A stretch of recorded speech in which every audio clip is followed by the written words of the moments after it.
कि laptop board का जो वोल्टेज रेगुलेटर सर्किट है उसको समझना है। ठीक है, तो देखो पहले एक बात जान लेते हैं।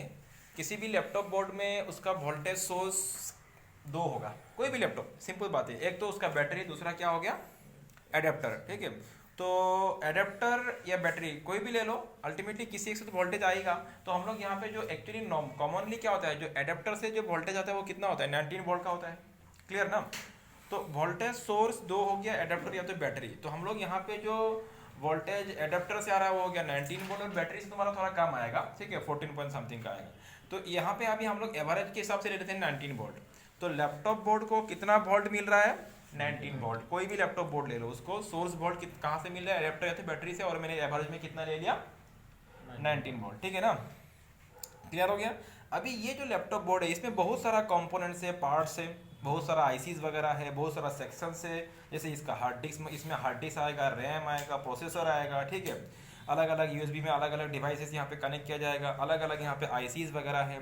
तो एक्चुअली क्या होता है, देखो हर कंपोनेंट्स को या तो जो भी पेरिफेरल यहाँ पे लगाया जाएगा सबको वोल्टेज का रिक्वायरमेंट होगा, सबको वोल्टेज चाहिए होगा, है कि नहीं। सबको क्या चाहिए होगा, वोल्टेज। तो सबका जो वोल्टेज रिक्वायरमेंट वो अलग अलग है। जैसे समझ लो कि रैम को वोल्टेज चाहिए, अभी रैम को कितना वोल्टेज चाहिए अलग अलग होता है, रैम के हिसाब से, टाइप के हिसाब से। जैसे मैंने समझ लो बोला कि 1.8 वोल्ट चाहिए या तो 1.2 वोल्ट चाहिए रैम को, प्रोसेसर को 1 वोल्ट चाहिए। ठीक है, यूएसबी को चाहिए 5 वोल्ट, ऑडियो को चाहिए 3 वोल्ट, अलग अलग, हार्ड डिस्क को चाहिए 5 वोल्ट। इसमें बहुत सारा आईसी से अलग अलग आईसीज को अलग अलग वोल्टेज का जरूरत पड़ेगा। ठीक है, वो तो लैपटॉप के हिसाब से होगा। जैसे तुम्हारा आईसी पीसीएस हो गया, जीएमसीएस हो गया, आईसीएच हो गया, सीपीयू हो गया, सबका अलग अलग वोल्टेज का रिक्वायरमेंट है। तो ये तो बाद में हम लोग ब्रॉडली डिस्कस करेंगे कौन सा आईसी को कितना वोल्टेज चाहिए होता है। फिलहाल एज ए होल अगर देखा जाए तो यहाँ पे जो मेन वोल्ट जो आ रहा है 19 वोल्ट, वो तो एक ही वोल्टेज है, लेकिन यहाँ पे रिक्वायरमेंट क्या है, बहुत सारा है। क्या क्या, अलग अलग amount, but all are below 19, सब कुछ बिलो 19 ही होगा जिसको भी वोल्टेज चाहिए होता है। तो ये सब जो वोल्टेज है, जैसे मैंने बोला 3 वोल्ट, 3.3 वोल्ट, 5 वोल्ट, 1.8 वोल्ट, 1. जो वो है, ये सब वोल्टेजेस कैसे बनेगा, कहाँ से आएगा, कहाँ से मिलेगा। तो देखो सोर्स तो एक ही है 19, उसी को लेकर के ये सब वोल्टेजेस बनाया जाएगा। ठीक है, उसी 19 वोल्ट को लेके ये सब अलग अलग वोल्टेज को बनाया जाएगा। तो उसको कैसे बनाया जाए, तो मैं इसी भाषा में समझा रहा हूँ। वो जो 19 वोल्ट को लेते हुए यहाँ पे अलग अलग वोल्टेज को जनरेट करना है, उसके लिए क्या जरूरत पड़ता है, वोल्टेज रेगुलेटर सर्किट का काम है। यही हो गया वोल्टेज रेगुलेटर सर्किट का काम, जो कि 19 वोल्ट को एज ए इनपुट लेगा और अलग अलग अमाउंट का वोल्टेज यहाँ पे बनाएगा। तो सर्किट बोर्ड में कोई भी लैपटॉप का बोर्ड ले लो, सब में तुम कोई भी लैपटॉप का बोर्ड ले लो, सब में क्या होता है, वोल्टेज रेगुलेटर सर्किट होता है। और उसका काम क्या है, मैं समझा दिया, यही कि वो जो मेन इनपुट वोल्टेज होगा उसको लेते हुए अलग अलग वोल्टेज को जनरेट करना है। ठीक है, कितना वोल्टेज किसको चाहिए वो सब हम लोग डिटेल्स में बाद में डिस्कस करेंगे। अभी हम लोग जस्ट कोई भी वोल्टेज सर्किट, कोई भी वोल्टेज रेगुलेटर सर्किट जो होता है उसमें कुछ कॉमन कंपोनेंट्स होता है। कोई भी वोल्टेज रेगुलेटर सर्किट में क्या होता है, कुछ कॉमन कंपोनेंट्स होता है, और उन कॉमन कंपोनेंट्स को हम लोग पहले समझेंगे, और उसके बाद इसको मदरबोर्ड में प्रैक्टिकली इस सर्किट को हम लोग ट्रेस करेंगे और इसका लेआउट को समझेंगे। तो यहाँ पे ऑलरेडी मैंने एक ड्रॉ करके रखा है, यहाँ पे देखो नोटबुक पे, यहाँ पे कौन सा है, ये हो गया। ठीक है, अगर इसमें अगर देखोगे यहाँ पे मैंने कुछ इस तरह से एक मैंने सर्किट डायग्राम ड्रॉ करके रखा है। तो यहाँ पे अगर देखा जाए, एक पेन दो मुझे। तो यहाँ पे देखो, मैंने तुम लोग को लास्ट टाइम फैट के बारे में समझाया, 8 पिन फैट, या तो उसका पिन डिटेल्स में के बारे में तुम लोग को पूरा बढ़िया से मैंने समझाया। सोर्स क्या होगा, ड्रेन क्या होगा, उसका गेट कौन सा पिन होगा, सोर्स ड्रेन एंड गेट के बीच में क्या लिंक होता है, क्या लिंक नहीं होता है, जो भी हो एवरीथिंग मैंने समझाया। अच्छा, अभी देखो यहाँ पे मैंने एक सर्किट ड्रॉ करके रखा है। in this circuit you can see there are so many components like voltage regulator IC, you can see there are two FETs, one coil and more than one capacitors. Okay, तो इन सब को लेते हुए क्या बन रहा है, एक तरह से वोल्टेज रेगुलेटर सर्किट बन रहा है। यहाँ पे इन सब को लेते हुए क्या बन रहा है, एक तरह से यहाँ पे वोल्टेज रेगुलेटर सर्किट बन रहा है। तो वोल्टेज रेगुलेटर सर्किट जब हम लोग बोलते हैं तो वहाँ पे एक या दो कंपोनेंट नहीं, मल्टीपल कंपोनेंट्स वहाँ पे आ रहा है। ठीक है, तो उनमें से फैट भी आ रहा है, जो हम लोगों ने डिस्कस किया था लास्ट टाइम, 8 पिन फैट, वो भी यहाँ पे आ रहा है, इंक्लूड हो रहा है। ठीक है, तो इसका हम लोग थोड़ा लेआउट को थोड़ा स्टडी करते हैं, समझते हैं किस तरह का होता है। देखो तुमको मदरबोर्ड में, पहले मदरबोर्ड बाद में जाएंगे, हर वोल्टेज रेगुलेटर सर्किट का कुछ कॉमन लेआउट होता है, यही होता है क्या, उसमें दो फैट तुमको ऑलमोस्ट मिल जाएगा, किसी किसी में दो की जगह तीन भी हो सकता है, ठीक है, लेकिन मैं जो मोस्टली होता है उसका बात बोल रहा हूँ।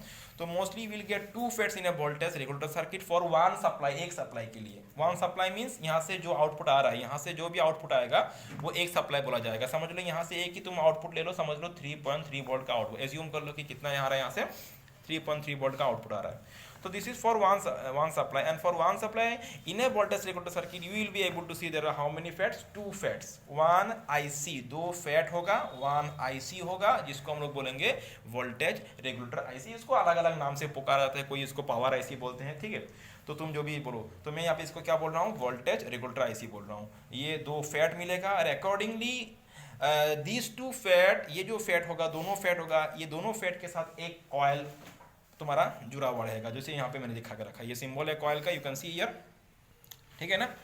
तो ये जो दोनों फैट है, ये दोनों फैट के साथ किसका लिंक रहेगा, एक कॉयल का, और अकॉर्डिंगली उसी कॉयल के साथ क्या रहेगा, तुम्हारा कैपेसिटर का लिंक रहेगा। अभी हम लोग इसको लेआउट को समझते हैं। जो दोनों फेट होगा, इसमें से मैंने एक का नाम दिया है मेन फेट, तो मैंने नेम दिया, तुम कुछ भी बोल सकते हो इसको। जब इसको मैंने क्या बोला है, मेन फेट, और जो नीचे का फेट है इसको मैंने क्या बोला है, सेकेंडरी फेट। अच्छा, मेन एंड सेकेंडरी क्यों बोला गया है, देखो जो सेकेंडरी फेट होता है उसका ग्राउंड के साथ डायरेक्ट कनेक्टिविटी होता है, उसका सोर्स पिन का, देखो ध्यान रखना, यहाँ पे मैं एक बार ये चीज क्लियर कर दूं, ये हो गया ड्रेन, ये हो गया सोर्स, और ये गेट, इसका भी ये ड्रेन, ये सोर्स, और ये क्या है, गेट पिन है, ठीक है ना।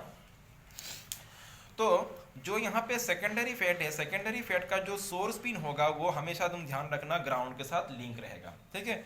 और अकॉर्डिंगली दोनों ही फेट का जो गेट पिन है, दोनों ही फेट का जो क्या है, गेट पिन है, 4 नंबर पिन है, वो आईसी के साथ जुड़ा हुआ रहेगा। मतलब आईसी से ये दोनों फेट को क्या मिलेगा, गेट सप्लाई मिलेगा, ठीक है। ये ऑलमोस्ट 3 वोल्ट के आसपास होता है। और ये जो है मेन फेट का तुम्हारा जो ऊपर वाला है, मतलब जो ड्रेन है, ड्रेन पिन में क्या आएगा, इनपुट सप्लाई, इनपुट आएगा, सप्लाई, मेन सप्लाई आएगा कितना, 19 वोल्ट का, ठीक है, जो कि मैंने यहाँ पे लिखा है volt in section. Volt in section मतलब ये जो एडेप्टर होके आ रहा है, ठीक है।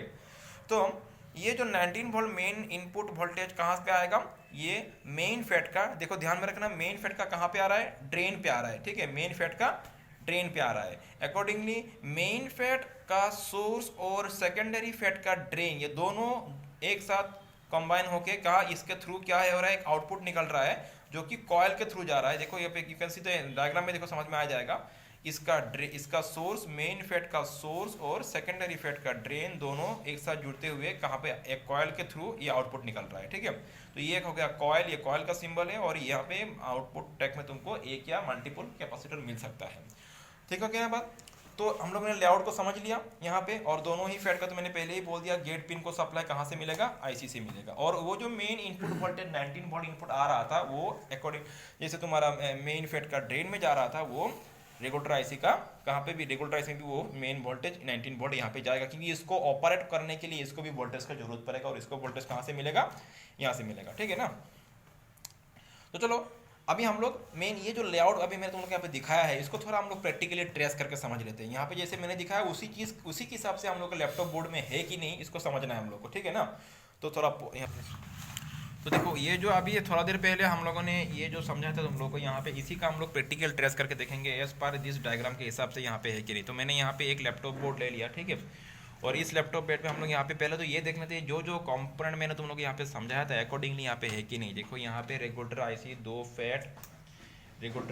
Fat coil and capacitor. वही तरह यहाँ पे देखो दो फैट दिख रहा है ना, ये दो फैट, ये कॉयल हो गया। ये मोस्टली तुमको जो लैपटॉप बोर्ड में जो रेगुलेटर सेक्शन में जो कॉयल होता है इस तरह का तुमको स्क्वायर शेप का दिखेगा, ठीक है, ये स्क्वायर टाइप का है। तो दो फैट कॉयल और ये हो गया क्या, रेगुलेटर आईसी। समझ में आ रहा है ना, two FET coil and regulator IC, two FET coil and regulator IC. यहाँ पे जैसे हो गया, ये देखो टू फैट, ये कॉयल और ये रेगुलेटर आईसी। तो ठीक है, बाकी सब क्या है, कैपेसिटर्स। तो कैपेसिटर तो हर जगह पे होता ही है, जैसे यहाँ पे इनपुट में होगा, आउटपुट में कैपेसिटर होगा। तो कॉयल का बगल में कहीं ना कहीं यहाँ पे ये एक दो कैपेसिटर होगा, हम लोग ट्रेसिंग करके समझ लेंगे।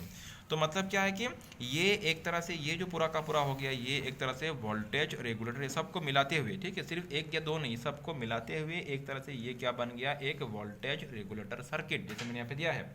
अभी अकॉर्डिंगली इसके हिसाब से इसका पिन लेआउट एग्जैक्टली यहाँ पे है कि नहीं उसको समझते हैं हम लोग।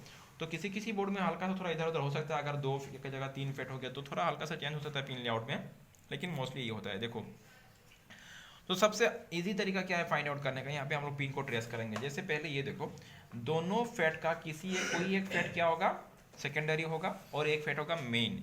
जो सेकेंडरी फैट होगा उसका जो सोर्स होगा वो ग्राउंड में जाएगा। अभी यहाँ पे ये दो फैट ध्यान में रखना, वोल्टेज रेगुलेटर सर्किट में दो फैट एक तरह से आमने सामने होता है, ठीक है, एक दूसरे का बगल में ही होता है। तो मैंने यहाँ पे ये दोनों फैट को मैंने एज्यूम कर लिया कि यही दो फैट होगा। अभी हम लोग तो पहले तो एज्यूम किया था, जस्ट हम लोगों ने देख के बोला, अभी उसको हम लोग प्रैक्टिकली ट्रेस करेंगे। तो दोनों फैट में से कोई एक फैट क्या होगा, सेकेंडरी होगा, और जो सेकेंडरी होगा उसको सोर्स कहाँ पे जाएगा, ग्राउंड पे जाएगा। तो सिंपल सा बात है, अभी तुम लोग को पता है यहाँ पे सोर्स कौन सा है, ड्रेन कौन सा है, गेट कौन सा है। तो पहले मैं इसका, अभी मैं ये लैपटॉप ये किसी एक मल्टीमीटर को बीप में रखते हुए मैंने मल्टीमीटर को बीप में रखा है, ठीक है, और किसी एक प्रोब को मैं ग्राउंड में टच करता हूँ। कोई भी ग्राउंड में टच करो तो ये सब क्या है, ये सब ग्राउंड पॉइंट जो गोल्डन कलर में है। तो मैंने ग्राउंड में टच कर दिया ब्लैक प्रोब को, और रेड को मैं यहाँ पे किसी एक पॉइंट में टच करूँगा। अगर बीप आया तो वही ग्राउंड पॉइंट है। तो देखो ये दो फैट हो गया, तो इसका सोर्स ये डॉट हो गया, 1 2 3 मतलब सोर्स होगा। तो मैं यहाँ पे टच करता हूँ तो देखो यहाँ पे बीप आ रहा है क्या, नहीं आ रहा है। तो मतलब ये सेकेंडरी, इसका सोर्स, ये जो फैट है इसका सोर्स ग्राउंड के साथ बीप नहीं आ रहा है। तो मतलब ये जो फैट है ये सेकेंडरी फैट नहीं है। इसका चेक करते हैं, इसका ये डॉट हो गया, ये 1 2 3 पिन हो गया। देखो यहाँ पे चेक कर रहा हूँ, बीप आ रहा है ना। तो मतलब इस फैट का ये 1 2 3 सोर्स, और ये सोर्स क्या हो रहा है, ग्राउंड के साथ बीप आ रहा है। और जो भी ग्राउंड के साथ जिस फैट का सोर्स ग्राउंड के साथ बीप आ रहा है वो क्या है, सेकेंडरी है, ठीक है ना। नेक्स्ट, तो ये सेकेंडरी हुआ। अगर ये सेकेंडरी हुआ तो इसका जो ड्रेन है, डायग्राम में देखो यहाँ पे, अगर ये सेकेंडरी हुआ, ठीक है, सेकेंडरी का सोर्स तो ग्राउंड में जा रहा है, लेकिन सेकेंडरी का ड्रेन जो है प्राइमरी का मतलब मेन का सोर्स के साथ जुड़ा हुआ है, लिंक है। तो इसका जो ड्रेन है, इसका जो ड्रेन ऊपर से ये ड्रेन होगा ना, और जो प्राइमरी मतलब मेन होगा यही होगा, ठीक है। तो इसका सोर्स के साथ लिंक रहेगा एज पर डायग्राम के हिसाब से। तो मैं चेक करता हूँ यहाँ पे, ये को बीप आ रहा है, इसका ड्रेन के साथ, इसका मैं ये 1 2 3 सोर्स हो गया, इसको मैं चेक कर रहा हूँ तो बीप आ रहा है कि नहीं, बीप आ रहा है। तो ये तो हो गया, ये वाला हो गया, ये पार्ट भी हो गया। अभी ये दोनों का जो लिंक है, ये दोनों कंबाइन होके कहाँ पे जा रहा है, कॉइल पे जा रहा है, ठीक है ना, कॉइल। तो बगल में देखो ये दोनों का जो ड्रेन एंड सोर्स का लिंक है, ये तो बात सही है, ये तो हो चुका है, ट्रेस हो चुका है। अभी ये दोनों का लिंक कहीं ना कहीं हम लोग को ये जो बगल में कॉइल है इसके साथ मिलना है, ठीक है। तो चेक करते हैं, देखो ये इसका सेकेंडरी का ड्रेन का मुझे कॉइल के साथ लिंक मिलेगा, मिल रहा है लिंक, और उसी तरह मुझे मेन का भी सोर्स का कॉइल के साथ लिंक मिलेगा, मिला ना, क्लियर हो गया बात।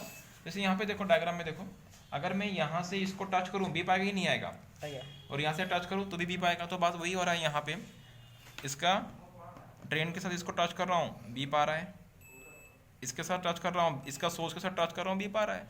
तो क्योंकि दोनों लिंक है ना, हो गया। तो हम लोगों ने इस पार्ट को समझा, यहाँ पे दिखाओ, इस पार्ट को समझा हम लोगों ने, फिर इस पार्ट को भी समझ लिया, ठीक है, इस पार्ट को भी हो गया, ये वाला पार्ट हो गया। रह गया क्या, दोनों ही फैट का जो गेट पिन है वो क्या है, आईसी के साथ जुड़ा हुआ है, और जो आईसी होगा वही क्या होगा, रेगुलेटर आईसी होगा। अभी आईसी कौन सा है, तुमको डाउट है कि कौन सा आईसी है, देखो हमेशा हम लोग उसका सामने वाला आईसी को ही चेक करेंगे। तो इन दोनों का जो गेट पिन है मतलब 4 नंबर पिन, कहीं ना कहीं हम लोग बगल वाला आईसी के साथ लिंक मिलेगा। अगर नहीं मिलता है तो हम लोग कोई दूसरा आईसी चेक करेंगे, लेकिन जो सामने का आईसी उसी को पहले चेक कर लो। तो देख लो यहाँ पे इसका जो 4 नंबर पिन है, इसका 4 नंबर पिन के साथ में ये आईसी का कोई ना कोई पिन बीप आ जाएगा, ठीक है। तो मैं देखता हूँ यहाँ पे, अगर बीप आ गया तो यही आईसी होगा।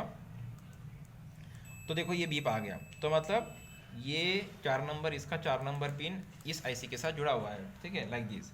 ठीक उसी तरह इसका भी 4 नंबर पिन सेम आईसी से जुड़ा हुआ रहेगा। तो इसका इधर से 1 2 3 हो तो ये 4 होगा, और इसका भी 4 नंबर पिन इसी तरह इसका भी इसी आईसी के साथ जुड़ा हुआ होना चाहिए, ठीक है। तो कहीं ना कहीं मुझे देखो ये भी बीप मिल गया। तो ये दोनों का 4 नंबर पिन इस आईसी के साथ जुड़ा हुआ है। तो मतलब ये बात क्लियर हुआ कि ये क्या है, वोल्टेज रेगुलेटर आईसी है, ये वोल्टेज रेगुलेटर आईसी है। हो गया बात, समझ में आ रहा है। तो यहाँ पे हम लोगों ने, यहाँ पे डायग्राम पे आ जाओ फिर से। तो ये वाला पार्ट क्लियर हो गया, ट्रेस कर लिया हम लोगों ने, इस पार्ट को भी ट्रेस कर लिया। और एक चीज़, ये जो कॉयल है इसके साथ जुड़ा हुआ तुमको कहीं ना कहीं कैपेसिटर मिल जाएगा, ठीक है। तो सामने तो दिख रहा है, यहाँ पे आ जाओ फिर से। ये जो कॉयल है इसके साथ जुड़ा हुआ मुझे क्या मिलेगा, कैपेसिटर। तो मुझे बगल में 2 इस तरह से कैपेसिटर दिख रहा है, पोलराइज कैपेसिटर, ठीक है, जो बड़ा साइज का होता है। तो मैं इसका जो पॉजिटिव पिन के साथ अगर टच करूँ तो मुझे बीप मिलना चाहिए। देखो बीप आ रहा है कि नहीं, ये देखो मैं इधर से दिखा रहा हूँ। अगर मैं इस कैपेसिटर का पॉजिटिव पिन के साथ टच करूँ तो बीप आ रहा है कि नहीं, तो मैंने बोला आउटपुट ट्रैक में कैपेसिटर होगा तो ये कैपेसिटर मिला। You can have more than one capacitor in the output track, it depends on circuit board के उससे डिपेंड करता है। तो यहाँ पे दो दो कैपेसिटर है, ये दोनों ही एक ही ट्रैक में रखा गया है, ठीक है। जितना कैपेसिटर ज़्यादा होगा उतना अच्छा होगा, उतना फिल्ट्रेशन अच्छा होगा। तो ये बात तो क्लियर हो गया। तो यहाँ पे फिर से डायग्राम में आ जाओ, यहाँ पे देखो अभी हम लोगों ने ये पूरा का पूरा सेक्शन को ट्रेस आउट कर लिया हम लोगों ने। क्या रह गया अभी, ये जो मेन सोर्स मेन फेड का जो ड्रेन पिन में जो 19 वोल्ट इनपुट आ रहा है उसको कंफर्म करते हैं ट्रैकिंग के हिसाब से, ठीक है। तो यहाँ पे ये दोनों में से कौन सा मेन हुआ, ये वाला मेन, क्योंकि इसका तो सोर्स ग्राउंड में जा रहा है तो ये मेन होगा कि नहीं। और इसका ड्रेन कौन सा होगा, अगर इसका इधर से सोर्स हुआ तो इधर से क्या होगा, ड्रेन होगा। और ये इसका ड्रेन का लिंक क्या मतलब जो कि 19 वोल्ट होता है। और 19 वोल्ट कहाँ से आ रहा है, एडेप्टर सेक्शन से आ रहा है, ठीक है। तो डायरेक्ट हम लोग एडेप्टर सेक्शन में चलते हैं। ये देखो ये हो गया एडेप्टर सेक्शन, ये ठीक है, इधर से एडेप्टर का कनेक्शन होगा। तो सर्किट बोर्ड में यहाँ पे अभी इसका सर्किट में तुम लोग को अलग से समझाऊंगा, एडेप्टर इनपुट सेक्शन का सर्किट किस तरह से होता है। फिलहाल हर एडेप्टर या तो बैटरी इनपुट सेक्शन में तुमको कहीं ना कहीं एक रजिस्टर मिल जाएगा, और उसी के साथ मैं डायरेक्ट चेक कर रहा हूँ, ठीक है। तो मुझे यहाँ पे एक रजिस्टर दिख रहा है, यू कैन सी हियर। थोड़ा मल्टीमीटर को इधर लाओ, हाँ। तो यहाँ पे देखो ये सेक्शन तुम लोग को मैं बाद में डिस्कस करूँगा। फिलहाल ये एडेप्टर सेक्शन, ये एडेप्टर का तुम्हारा इनपुट जैक हो गया, और यहीं पे हमको कहीं ना कहीं एडेप्टर इनपुट सेक्शन का एक रजिस्टर मिल जाएगा। ये हो गया रजिस्टर, ठीक है, ये रजिस्टर दिख रहा है, ये रजिस्टर हो गया, हाँ। तो ये रजिस्टर के साथ मुझे यहाँ पे बीप मिलना चाहिए, क्योंकि 19 वोल्ट इधर से ही आ रहा है, समझ में आ रहा है ना, 19 वोल्ट इधर से आ रहा है। तो मैंने एक प्रोब को इसका ड्रेन में लगाया, मेन का मैंने ड्रेन में लगाया, और ये दूसरा प्रोब को मैं यहाँ पे इसको लगाता हूँ और देखता हूँ बीप आ रहा है कि नहीं। देखो बीप आ गया ना, समझ में आ रहा है बात। तो मतलब यहीं से सप्लाई जा रहा है, तो बीप आने का मतलब क्या है, इसका कनेक्शन इसके साथ है, मतलब यहाँ से सप्लाई आ रहा है। तो यहाँ से कितना आएगा, 19 आएगा ना। तो 19 वोल्ट जो इनपुट है वो भी हम लोगों ने ट्रेस कर लिया है, ठीक है ना। ये जो 19 वोल्ट इनपुट यहाँ पे आ रहा है वो भी हम लोगों ने, ये जो 19 वोल्ट इनपुट यहाँ पे आ रहा है वो भी हम लोगों ने ट्रेस कर लिया। तो पूरा का पूरा रेगुलेटर सर्किट का हम लोगों ने इसका प्रैक्टिकल ट्रेसिंग किया। समझ में आया। एक बार तुमको इसका प्रैक्टिकल ट्रेसिंग समझ में आ जाए, तब तुमको रेगुलेटर सर्किट में अगर कुछ इरोर होता है, कुछ भी इशू होता है, तुम उसको फाइंड आउट कर पाओगे। वो वोल्टेज क्या होगा, कितना होगा, वो बाद में डिस्कस होगा, लेकिन इसका प्रैक्टिकली पिन लेआउट को समझ लो, ट्रेसिंग को क्लियर कर जाओ, ठीक है। उसके बाद वोल्टेज का इशू होने से उसको हम लोग आसानी से, अगर वोल्टेज रेगुलेटर सर्किट में कुछ भी इस तरह का इशू होता है वोल्टेज से जुड़ा हुआ, तुमको अगर ट्रेसिंग पता है तो तुम उस इशू में, उसमें अगर कुछ भी इशू हो तो उसको तुम ट्रबल शूट कर सकते हो, ठीक है। क्लियर हो गया। तो यही चीज़ तुम लोग खुद अपने हिसाब से एक बार प्रैक्टिस करके देख लो, ठीक है।